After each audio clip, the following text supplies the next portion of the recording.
जब तक आपकी बुद्धि एकमात्र भगवत प्राप्ति का निश्चय नहीं करेगी, एकमात्र प्रभु का आश्रय नहीं लेगी, एकमात्र प्रभु के चिंतन में तन्मयता प्राप्त नहीं करेगी, तो अध्यात्म क्या है ये समझ पाना भी अत्यंत कठिन होगा। ये भगवद वाणी है। इसीलिए अपने आचरण को पहले हम सुधारने की चेष्टा करें भगवद आज्ञा के अनुसार। हम फंसे आचरणों में ही हैं।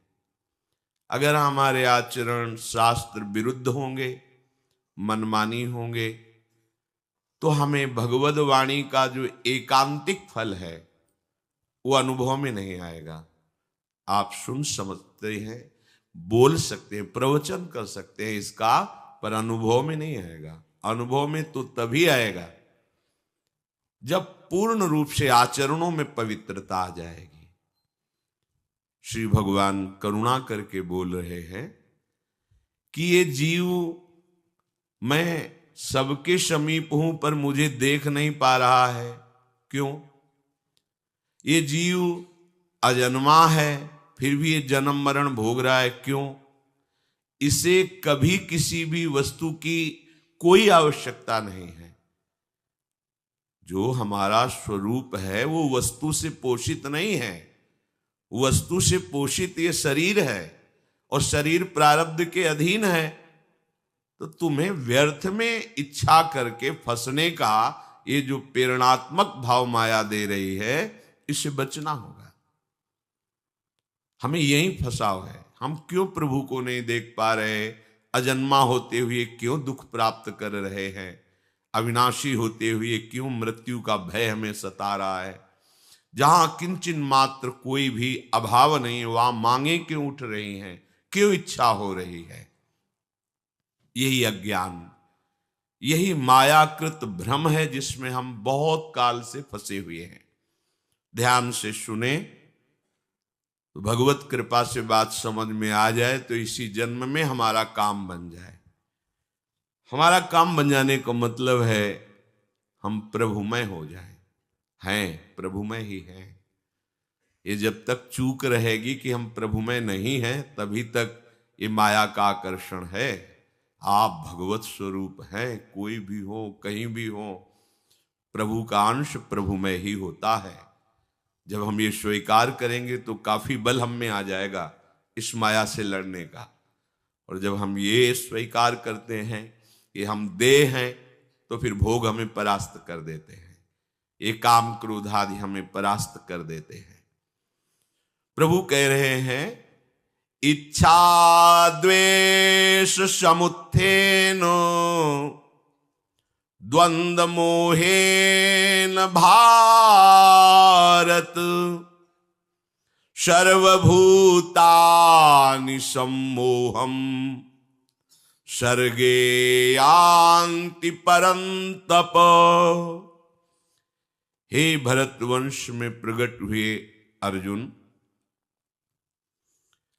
ये जो इच्छा है, ये भोग लूं, ये देख लूं, ये पा लूं, प्राकृतिक, इस संसार के दृश्य देखने की, संसार के भोग भोगने की, संसार के मान प्रतिष्ठा की कोई भी इच्छा, सबसे बड़ा बाधक भाव ये इच्छा ही है।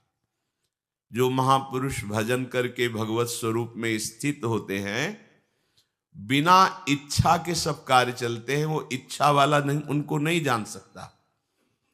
उसके हृदय में निरंतर प्रभु प्रकाशित होकर क्रीड़ा करते हैं, जिसके हृदय में कोई भी भोग इच्छा नहीं होती। जाहि न चाही कबहु कछु, तुमसन सहज स्नेह बसहु निरंतर तासुर सोराउर निज गेह। हे प्रभु, जिसे कभी कुछ पाने की इच्छा नहीं है, आपसे सहज में प्रेम है, उसका हृदय आपका निज घर होता है। आप वहां निरंतर वास कीजिए, वो आपका घर है। श्री वाल्मीकि जी महाराज कह रहे हैं।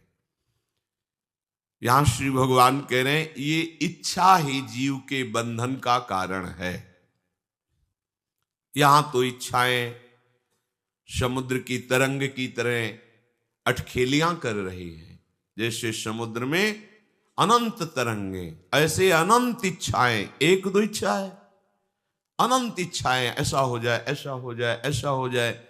अगर कहीं प्रारब्धवशात भगवद इच्छा से ऐसा हो भी जाए तो और भी इच्छाएं, इच्छाओं का कभी अंत नहीं पाया गया। इच्छा त्याग से ही इसका अंत होता है। इच्छाओं की पूर्ति से कभी भी किसी की इच्छा रुकी नहीं है, आज तक इतिहास साक्षी है। हमारी इच्छा पूर्ति हो जाए तो हम फिर भजन करने लगेंगे, ऐसा सोच केवल हो सकती है। पर जहां वो इच्छा की पूर्ति हुई, ताओ और इच्छाएं प्रकट हुई और उसमें फंस गया। इच्छा और द्वेष, ये जिसके हृदय में रहते हैं, भगवान के समीप रहने पर भी उन्हें नहीं देख पाता है, और उसे फिर ना चाहते हुए द्वंद्वों में पिसना पड़ता है। सुख दुख, लाभ हानि, जय पराजय, हर्ष शोक, जन्म मृत्यु, ये सब द्वंद्व हैं। ना चाहते हुए भी उसे इसमें पिसना पड़ेगा। जिसके अंदर भोगों की इच्छा है और दूसरों से द्वेष है। संपूर्ण प्राणी इसी मूढ़ता को लेकर अनंत काल से दुख भोग रहे हैं, जन्म मरण को प्राप्त हो रहे हैं। मेरे समीप रहने पर भी वो मेरा अनुभव नहीं कर रहे। स्पष्ट भगवान कह रहे हैं कि ये इच्छा और द्वेष, इच्छा को ही राग कहा गया है, ये राग द्वेष ही संपूर्ण सृष्टि को बांधे हुए हैं। इच्छा और द्वेष जिसके हृदय में है, वो द्वंद्व में सदैव पिसता रहता है। कभी लाभ हो गया तो हर्ष से फूला नहीं समाता, कभी शोक हो गया तो बहुत दुखी हो जाता है। ऐसे ही पूरा जीवन व्यतीत हो जाता है। कहीं सम्मान मिला तो सुखी हो गया, अपमान मिला तो दुखी हो गया, अनुकूलता मिली तो सुखी हो गया, प्रतिकूलता मिली तो दुखी हो गया। और ये सृष्टि चक्र है, कभी एक जैसा चलता नहीं है, ये परिवर्तनशील है। आज वाह वाह तो कल निंदा होगी, आज निंदा तो कल यश होगा, ये क्रम चलता रहता है। जो इच्छा और द्वेष को स्वीकार किए हुए, उसे ना स्वीकारती होने पर भी द्वंद्वों में उसे पिसना पड़ेगा। ये द्वंद्व उसे फिर चैन से नहीं रहने देंगे। भगवान से बिल्कुल विमुख किए हुए ये इच्छा द्वेष उसे संसार में ही विचरण कराते हैं। इसीलिए उसका बार बार जन्म होता है, बार बार मरण होता है। ये जन्म मरण कैसे होता है? इच्छा द्वेष से, राग और द्वेष से। ये भारी दुख कब तक मिलते रहेंगे? जब तक ये इच्छा और द्वेष रहेगा। देख लो, हमारा हृदय इसी से भरा हुआ है। जहां हमारी इच्छा की पूर्ति होती, वहां राग हो गया, अनुकूलता हो गई, प्रियता हो गई। और जहां हमारी इच्छा के विरुद्ध हुआ, वहां द्वेष हो गया, प्रतिकूलता हो गई, नफरत हो गई, लड़ाई झगड़ा हो गया। ऐसे ही पूरा का पूरा द्वंद्व में हर समय पीड़ित करता रहता है। श्री भगवान कह रहे हैं, जो विमुख जन हैं वो मेरे भजन में रुचि नहीं रखते, भजन करना नहीं चाहते, क्योंकि वो विवेक का प्रयोग ही नहीं करते हैं। सबके अंदर विवेक है। देखो, कुछ भी गलत करने के लिए जब आप कदम उठाएंगे तो अंदर जलन होगी और आपको कोई कहेगा मत करो, ये गलत है, वो विवेक है कह रहा है। पर वो आप जब नहीं मानते हैं तब फिर बुद्धि आपको सहयोग देने लगी। विवेक दब गया, बुद्धि अपना काम। अगर बुद्धि के ऊपर विवेक का शासन रहे तो आपसे ना किसी से द्वेष होगा, ना किसी से राग होगा। ये उपासक में होता है। जो भगवत सन्मुख उपासक भजन परायण होता है, उसकी बुद्धि विवेक के शासन में रहती है सबके विवेक, पर वो विवेक का आदर ना होने के कारण बुद्धि स्वतंत्र रूप से निर्णय करती रहती है और वो नाना प्रकार के द्वंद्वों में फंस जाता है, पिसता रहता है। मनुष्य की प्रवृत्ति और निवृत्ति पशु पक्षियों की तरह नहीं होनी चाहिए, विवेक से होनी चाहिए। पशुओं को भोग दिखाई दिया, टूट पड़े, परिणाम क्या है, कोई मतलब नहीं।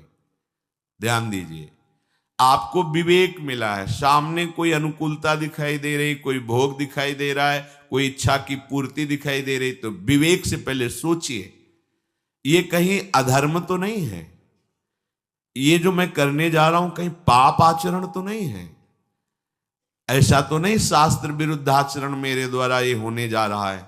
विचार कीजिए, क्योंकि पशु में विचार नहीं होता, मनुष्य में विचार करने का अवसर दिया गया है। यदि आप विचार नहीं करते और भोगों में टूट पड़ते हैं तो आप और पशुओं में फिर क्या अंतर रह गया, फिर इस मनुष्य देह की दुर्लभता क्या रही। मनुष्य अपने विवेक को महत्व ना दे करके इच्छा का महत्व देता है। बहुत भगवान बोल रहे हैं, इसलिए सत्य विषय। अंदर से विवेक हमें उपदेश करता है, हम उसका आदर नहीं करते, हम अपनी इच्छा का आदर करते हैं। जब तक मनुष्य अपनी इच्छा का आदर करता रहेगा, विवेक का अनादर करेगा, तब तक उसकी ये बार बार जन्म मरण परंपरा रुकेगी नहीं। इसका मतलब ये समझ में आया कि उपासना का मतलब है इच्छा को मिटा देना। इच्छा को मिटाना बड़ा कठिन है, तो समर्पित कर दो, श्री हरि को समर्पित कर दो। आप देख लेना प्रभु, मेरी तो इच्छा ये है, पर आपकी इच्छा क्या है आप देख लेना। अगर आपको उचित लगे तो पूर्ण कर देना, अनुचित लगे तो मेरे मांगने पर भी कभी पूर्ण मत करना। तो ऐसे सर्वज्ञ भगवान को अपनी इच्छा दे देने से हम इच्छाओं से मुक्त हो सकते हैं। या फिर विवेक बल से अपनी इच्छा का मर्दन कर दीजिए, क्योंकि जितनी भी इच्छाएं वो शरीर और इंद्रियों को लेकर होती हैं। अगर कहीं भगवत प्राप्ति की इच्छा हो जाए तो सब इच्छाओं के नाश करने की सामर्थ्य आप में आ जाएगी। जो साधक इच्छा के अनुसार बातें स्वीकार करता है और इच्छा के अनुसार त्याग देता है, उसका पतन हो जाता है। ध्यान देने योग्य बात है। हमारी इच्छा के अनुकूल गुरुजनों की बात हुई तो स्वीकृति, और इच्छा के प्रतिकूल हुई तो करके देख लेना, परिणाम में आपका स्थान निम्न कोटि का होगा। जो उच्च स्तर का भगवदी वातावरण में प्रवेश, वो आंतरिक नहीं होगा। आंतरिक प्रवेश तभी होता है अध्यात्म में जब जोई जोई प्यारो करे सोई मोहि भावे। अपनी इच्छा का ही मर्दन कर देना, ये महात्मा का स्वरूप है, चाहे वो गृहस्थ में हो चाहे विरक्त में हो। यह अध्यात्म उपासक का स्वरूप है। विनिवृत्य कामा, जो अध्यात्म नित्या है, नित्य अपने आत्म स्वरूप में स्थित होना चाहता है या भगवत प्रेम प्राप्त करना चाहता है, कोई भी सद असद इच्छा नहीं, न सद न असद, विनिवृत्त कामा।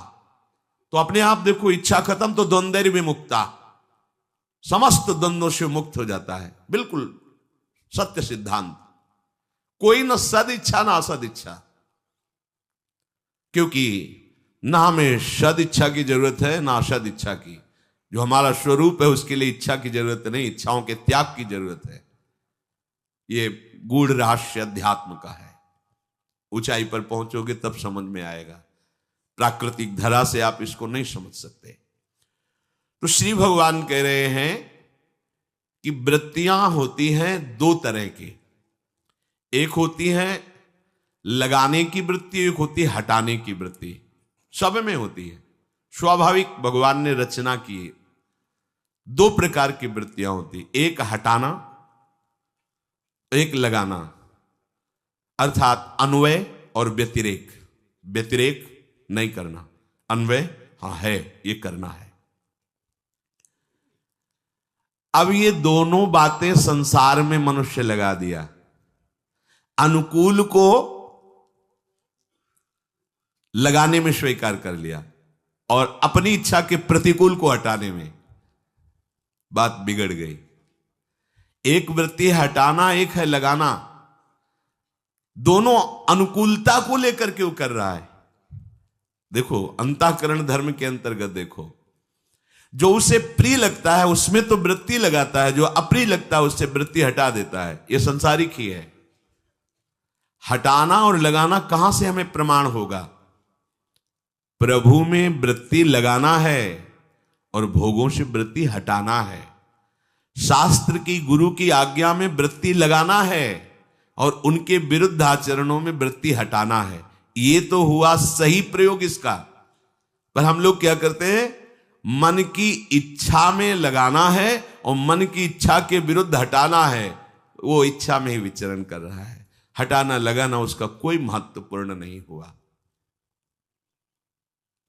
संसार से राग रहित तो होना ही हमारे जीवन का परम लक्ष्य होना चाहिए। जब वृत्तियां दोनों प्रकार से हम संसार में ही लगा देते हैं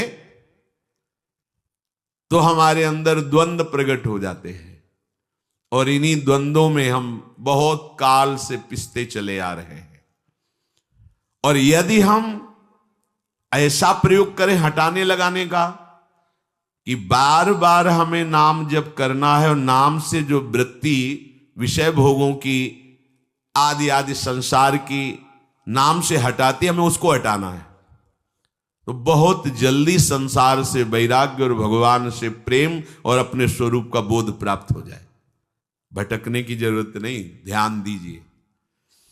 यदि हम हटाने की वृत्ति और लगाने की वृत्ति दोनों इच्छा के अनुसार रखेंगे तो संसार ही हाथ लगेगा। और यदि हम लक्ष्य पे रखेंगे, लक्ष्य है हमारे श्यामा श्याम, इनका नाम, इनके रूप, इनके लीला, इनके धाम में वृत्ति लगाना है और जो भोग, जो व्यक्ति, जो विषय, जो दृश्य इनसे हमें हटा दे उससे वृत्ति हटाना है। बहुत जल्दी हमें संसार से वैराग्य, आराध्य देव से प्रेम और स्वरूप का ज्ञान, तीनों एक साथ होते हैं। जैसे जैसे आपका चिंतन बढ़ता जाएगा वैसे वैसे स्वरूप का बोध और भगवान की झांकी आंखों में आने लगती है। तभी प्रीति होती है, विकलता बढ़ती है और संसार की निस्सारता उसके अनुभव में आने लगती है। सार इसमें केवल श्री भगवान है, अन्यथा कुछ नहीं है। जब हम राग का पोषण करते हैं तभी द्वेष की गुंजाइश होती है। द्वेष की कोई अलग से सत्ता नहीं है। हम जिस व्यक्ति से, वस्तु से, भोग से राग करते हैं, इच्छा करके भोगते हैं, और जब वो हमारे अनुकूल नहीं होता तो हमें द्वेष हो जाता है। द्वेष की अलग कोई सत्ता नहीं है, वो राग से ही प्रकट होता है। पहले राग होता है फिर द्वेष होता है। अगर राग ना हो तो किसी से द्वेष होगा ही नहीं। इसीलिए जो भगवत प्रेमी महात्मा हैं उन्हें अजात शत्रु कहा गया है। हरिवंश नाम लीन जे अजात शत्रु ते सदा, प्रपंच दंभ आदि दे तहां कछु न पेखे। जो निरंतर नाम रूप में डूबे हुए हैं उनका किसी से राग ही नहीं, इसलिए किसी से द्वेष नहीं। तो वो क्या हुए? अजात शत्रु, अर्थात त्रिभुवन में कोई भी एक भी शत्रु उनका नहीं होता, जो भगवत प्रेमी महात्मा होते हैं। जब हमारा राग द्वेष का रूप धारण कर लेता है तो बड़ी हिंसात्मक वृत्तियां जागृत होती हैं। प्रायः इसी में सब विचरण करते हैं। हमने तुम्हें इतना प्यार दिया, इतना दुलार दिया और तुम हमारे प्रतिकूल हो गए। राग अब द्वेष में देख लो, आंख खोल के देख लो, संसार में यही हो रहा है। इतना वो पाप रत हो जाता है कि कोई गुंजाइश ही नहीं रह जाती उसके कल्याण की, मंगल की। एकदम घोर अपवित्र हृदय हो जाता है। फिर ऐसे लोग संतों को, भगवान को, शास्त्रों को जो मन में आया सो बोलते, क्योंकि मलिनताकरण है। फिर भगवान की तरफ चलने का अवसर ही माया नहीं देती। पूज्य पंडित गया प्रसाद जी महाराज के वचन अपने लाला की तरफ इशारा करके कहते कि अगर इन्होंने तुम्हें भजन का समय दे दिया है ना तो अब इनसे कुछ मत मांगना, इनके पास इससे बढ़कर देने के लिए कुछ नहीं। अर्थात ये जितना मायाकृत वैभव है इससे सबसे श्रेष्ठ फल है कि हमें समय दे दिया गया भजन करने का। नहीं तो माया भजन करने का समय ही नहीं देती। अगर समय दे दिया गया तो अब बर्बाद मत करो, कोई इच्छा मत रखो, अपने जीवन को अपने हाथ में मत रखो प्यारे। मान लो अपने जीवन को समर्पित कर दो, अब जैसे चलाओ वैसे चलूंगा, जैसे रखो वैसे रहूंगा। साधना का फल यही है, अस्तित्व मिटा देना। पर बलिहारी भगवान की माया की कि वो हम वृत्ति, मेरे पास सारी सुविधा है, मैं अधीन नहीं हो सकता, वही सुविधा उसकी दुर्गति का एक दिन कारण बनेगी। जिसने समस्त सुविधाओं का त्याग करके एकमात्र भगवान का आश्रय ले लिया अंदर से, वही इस माया पर विजय प्राप्त करता है। कहीं भी अन्य आश्रय प्रभु के सिवा, कहीं किंचन मात्र भरोसा, वो जाकर के तुम्हें ऊंचाई से फिसला के नीचे खड़ा कर देगा। कभी कभी ऐसे लोगों को सत्संग की बातें भी भगवान कृपा करके सुनने का अवसर देते हैं, शास्त्र पढ़ने का भी अवसर देते हैं, अच्छी बातों पर विचार करने का भी अवसर देते हैं, पर उनके मन में राग होता है भोगों का। अहम की वृत्ति इतनी गहरी बैठी होती है कि वो इन बातों को पढ़कर सुनकर भी हृदय में बिल्कुल नहीं धारण कर सकते, वो करेंगे मनमानी ही, वो अपनी अनुकूलता के अनुसार ही करेंगे। और जब तक ये अनुकूलता प्रतिकूलता है तो इसी का नाम द्वंद्व है। द्वंद्व है तो राग है, इच्छा है, इच्छा है तो देहाभिमान है, देहाभिमान है तो हाथ कुछ नहीं लगा अभी तक। ये देहाभिमान जितना गलित होता है उतना ही साधना में कुछ प्राप्त हुआ है। पूज्यपाद सिउड़िया बाबा जी महाराज, जिनका मन एकाग्र है, जिनको किसी नवीन भोग भोगने की इच्छा नहीं है, जिन्होंने अपना पूरे जीवन का भार प्रभु के चरणों में समर्पित कर दिया, योगक्षेमं वहाम्यहम् केवल अनन्यस्य चिन्तयन्तो माम, वो देहाभिमान रहित महापुरुष परम पद को प्राप्त होते हैं।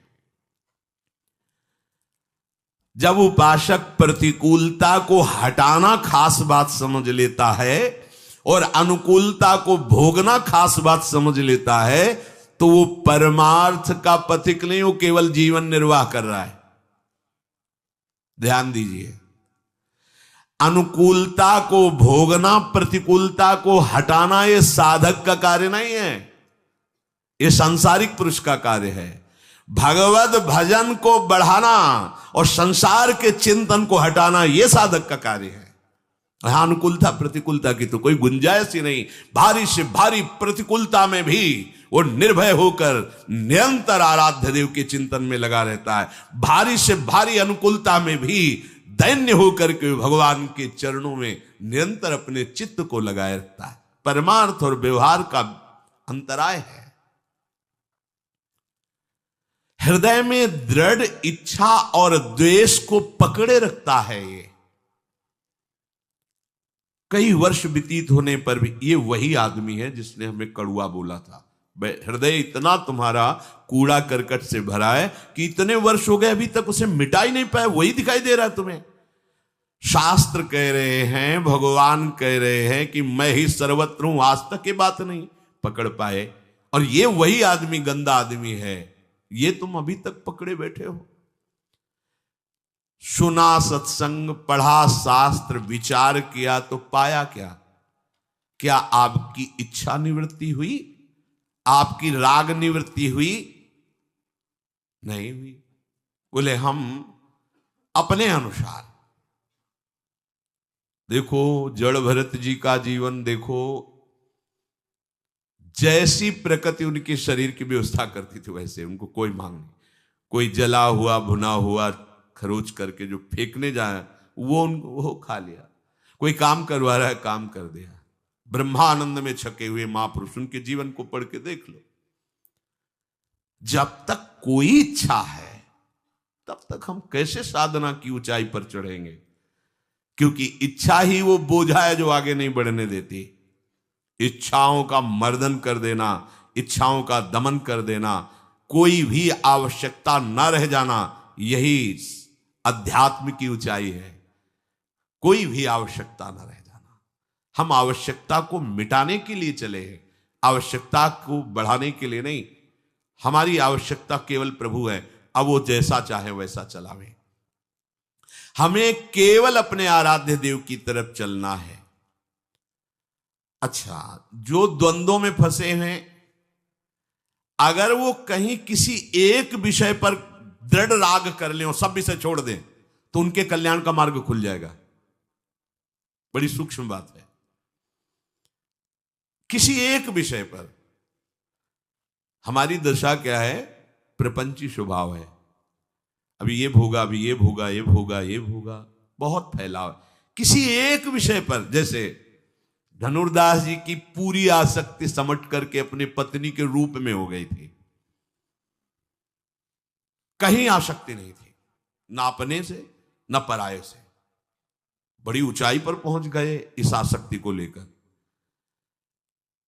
ना अपने शरीर की शुद्धि है कि लोग क्या कहेंगे।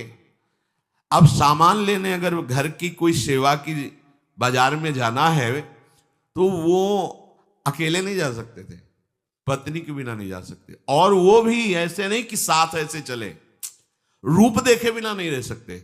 तो धूप ना पड़े उनके रूप में, ऐसे छाता लेकर के और बैक पीछे हटते जाते थे, उल्टा चलते, सामने पत्नी आ रही, लोग हंसी दिल्लगी मजाक करते, कोई परवाह उनको नहीं थी। आसक्त चित्त, देखो सब जगह से हटकर एक जगह आसक्ति हो गई। इस एक आसक्ति का चमत्कार हुआ कि यह सूचना आचार्य चरण तक पहुंची। उनके शिष्यजन कोई ठाकुर सेवा की सामग्री लेने आए थे कि प्रभु हमने तो आज ऐसे स्त्रीण पुरुष को देखा, स्त्री आसक्त पुरुष को, कि वो ऐसे ऐसे चल, ये तो बहुत काम की बात है, पूरा चित्त उसने समेट दिया है, बस उसका मोड़ कर देना है, पूरा समिटा हुआ चित्त है। नजदीक गए, उनका भाई तुम ऐसा क्यों? उनका देखा कि महात्मा, उनका मैं जी नहीं सकता इस रूप के बिना। बोले अगर इससे भी सुंदर रूप हो तो? बोले ऐसा हो ही नहीं सकता। तो कहा अरे ऐसी कैसी बात करते, जे भी स्पर्श किया तो संकल्प किया तो रंगनाथ जी भगवान उनके मानस पटल। अब तो छाता गिर गया, क्योंकि रूपाशक्त थे। जे ही भगवद रूप का प्रादुर्भाव आचार्य कृपा सब छूट गया एक जगह। श्री बिल्व मंगल जी महाराज भोगाशक्त पुरुष, यौवन अवस्था का शरीर में जब आवेश हुआ तो चिंतामणि नाम की वैश्या, इतनी सुंदर नवयुवती और ऐसी गायिका, ऐसा नृत्य, ऐसा हाव भाव, ये देखकर तो लुट गए। उत्तम कुल में जन्म हुआ था, सब मर्यादा छोड़ दी, वहीं वैश्या के पास ही रहने लगे। उसी का नृत्य गायन शब्द, घर से संपत्ति ले जाते उसको देते। परिवार के जनों ने देखा कि इनकी तो बहुत दुर्गति का कारण हो गई ये आसक्ति, तो शायद अगर इनका ब्याह कर दिया जाए तो वृत्ति पलट जाए, तो सुशील धर्मव्रत धारण करने वाली एक कन्या से इनका ब्याह हुआ। वो पातिव्रत धर्म से युक्त थी, एक बार भी नहीं देखा ही नहीं उस अपनी पत्नी को, क्योंकि आसक्ति तो चिंतामणि से है। माता पिता पधार गए, संपत्ति सब वैश्या को दे चुके थे। अब वहां तो संपत्ति की आवश्यकता ही होती है, बिना संपत्ति के व्यवहार कैसा, क्योंकि वहां प्रेम तो है नहीं। ये आसक्त है, लेकिन वो तो अर्थ में आसक्त है, सुविधाओं में। अपनी पत्नी से कहा, आज बोले कि अगर मैं संपत्ति कुछ नहीं ले गया तो हमें हटा देंगी, वो हटा देंगी तो मैं मर जाऊंगा, मैं जी नहीं सकता। तो जो उसके सौभाग्य के चिन्ह थे दे दिए। कितनी देवी, कभी एक बार नहीं कहा कि आप हमारी तरफ भी तो देखें, हमने अपना जीवन आप कभी नहीं कहा। बड़ा चरित्र है, हम सारांश में बता रहे। ये मंगलसूत्र किसका है, ये कुंडल किसके? तो उनका हमारी पत्नी के हैं। धिक्कार तुम्हारे जीवन को, और धन्य है तुम्हारी वो अर्धांगिनी जो तुम्हारे सुख के लिए ऐसा समर्पण करती। अब आगे कहां से धन लाओगे? नहीं, निकल जाओ हमारे यहां से, तुम्हारे जैसे पुरुष की हमें आवश्यकता नहीं। ऐसी आसक्ति जो हम पर किए हुए हो, अगर श्री कृष्ण पे करते तो तुम्हारा कल्याण हो जाता। भाग यहां से, अर्थविहीन की हमारे यहां कोई जरूरत नहीं। भगवान ही उसकी जबान पर बैठकर बोल रहे थे। सोचो, जिसकी ऐसी आसक्ति और वहां से धक्के मार के निकाल दिया गया हो, उसकी हालत क्या होगी।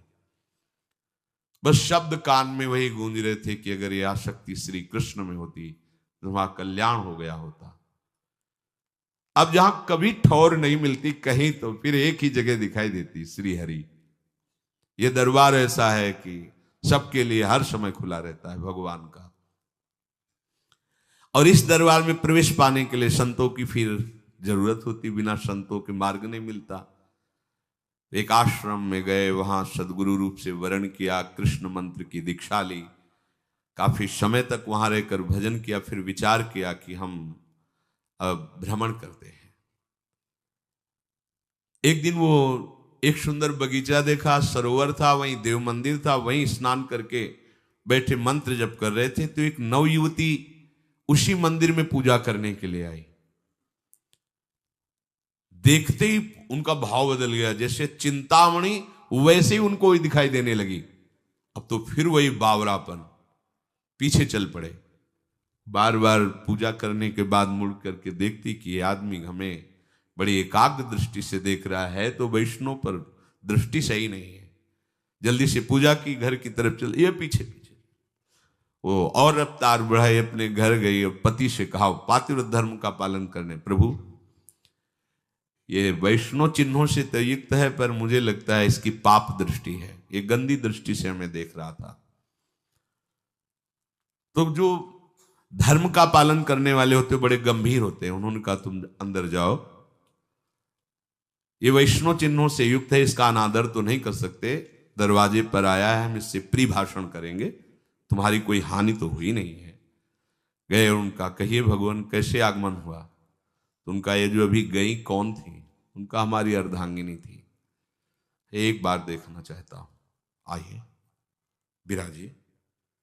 कितने धर्मात्मा थे, वो धर्म को जानने वाले थे, अतिथि भावना की रक्षा करने वाले थे। बैठे, पत्नी से कहा तुम उनके सामने जाइए, वो देखना चाहते हैं तुम्हें। उनका प्रभु मैं बता रही हूं कि इनकी गंदी दृष्टि थी, अगर कहीं स्पर्श कर लिया तो बोले तुम्हें अपने पातिव्रत धर्म पर विश्वास होना चाहिए। जो अपने धर्म का पालन करता है भगवान उसकी रक्षा करते हैं। तुम निश्चिंत होकर के उसको एक कमरे में बैठा दिया, भेजा। पत्नी गई, ऐसे देखा, हृदय जल गया। ओहो, पूरा जीवन तो मैंने पाप किया, अपराध किया, मेरे पवित्र माता पिता मेरी चिंता में प्राण त्याग दिए, मेरी पातिव्रत धर्म का पालन करने वाली पत्नी ने प्राण त्याग दिया, चिंतामणि ने मुझे ठुकरा दिया, आज भी मैं वैसी हालत में हूं। गुरु ने कृपा की, मंत्र दिया, वैसी मेरी हालत। ये हालत आंखों के कारण हुई है, नहीं रहने दूंगा इन आंखों। उनका देवी एक सेवा करोगी? हां बोलिए। 2 सुई लाकर मुझे दे दो। पति से कहा कि उन्होंने कहा 2 सुई लाकर दे दो, दे दीजिए। 2 सुई लिए और कहा हे कृष्ण, आपने कृपा करके अवसर दिया, पर ये नेत्र आपको देखने के लिए लालायित नहीं हुए, ये संसार के रूप देखना, अब मैं इनको नहीं रखूंगा। दोनों सुई चुभो ली, दोनों आंख फोड़ दी। वो दोनों गृहस्थ देखकर हाथ जोड़ पड़े, भगवान आपने ऐसा क्यों किया? बोले मैं वैष्णव भेष धारण के ऊपर, मैं हृदय से वैष्णव नहीं हूं, मैं वैश्यागामी व्यभिचारी रहा, आज फिर मेरी दृष्टि खराब हो गई। इस दृष्टि ने मुझे श्री कृष्ण से दूर किया। ऐसी दृष्टि किस काम की, जो आप जैसे पवित्र गृहस्थों के प्रति भी हमारी पाप दृष्टि हो, इसीलिए इसे नहीं रखना, फोड़ दिया। चल पड़े, श्री कृष्ण को अपने नेत्र बनाकर चल पड़े वृंदावन के लिए। अब जो जन्म से अंधे होते हैं उनका पूर्वाभ्यास होता है, उनका पूर्वाभ्यास होता है, वो बहुत संभाल के चलते, लेकिन अचानक कोई अंधा हुआ तो उसका पूर्वाभ्यास नहीं होता। इसलिए एक ऐसे कुएं में जिसमें जल नहीं था, सूखा था, उसमें गिर गए जाके। अब तो सोचा कि अब तो मरना ही है, आसपास कुआं, हे कृष्ण हे करुणामय, प्रभु को पुकारा, हे दीन बंधु बाबा हाथ पकड़ो। ऐसे किया तो हाथ मिल गया, बड़ी दिव्य सुगंध, बड़ी दिव्य कोमलता। तो विचार किया, कुएं में कैसे ऊपर से हाथ आ सकता है? 30 हाथ का कुआं, 25 हाथ का कुआं, कैसे ये तो अजान बाहु श्री कृष्ण ही ऐसा कर सकते हैं। एक क्षण में बाहर आ गए, तो हाथ को ऐसे स्पर्श करते हुए छुड़ा लिया। तो उनका ठीक है, हाथ छुड़ा के जाओ, ठीक, कोई बात नहीं, लेकिन हृदय से जब चले जाओगे तो हम तुम्हें सूरवीर समझेंगे। अब तुम हृदय से जाने वाले नहीं। भगवान ने हाथ पकड़ लिया, सीधे वृंदावन लाए, और वो मां, उन्होंने वंदना चिंतामणि की कि उसकी अगर डांट फटकार नहीं लगी होती तो मुझे ये सच्चिदानंद श्री कृष्ण ना मिले होते। हम लोग द्वंद्वों में भटक रहे हैं, कहीं एक जगह अगर आसक्ति हो जाए तो मुड़ने में देर न लगे, क्योंकि एक जगह आसक्ति होने की खास बात हम तुम्हें बताते हैं। ये मन बड़ा परिवर्तनशील भोगों को भोगने में चतुर है, एक जगह लग ही नहीं सकता। एक जगह होगा तो वैराग्य हो ही जाएगा, कोई ना कोई कारण उपस्थित होगा और वैराग्य हो जाएगा पक्का। जो सदगृहस्थ अपनी पत्नी के सिवा कहीं दोष दृष्टि नहीं करते, गलत आचरण नहीं करते, निश्चित है चौथी अवस्था में उनको वैराग्य हो जाएगा। अगर वो व्यभिचार प्रवृत्ति से युक्त रहे तो नहीं होगा, नहीं तो धर्म का स्वभाव है राग रहित कर देना। यहां कह रहे कि किसी भी भावना से यदि हम एक जगह कहीं हो जाए तो हमारा काम बन जाए, क्योंकि वहां से ऐसी घटना घटेगी कि भगवान के चरणों का आश्रय मिल जाएगा। प्रभु से कैसे भी जुड़ जाए परम मंगल होता है।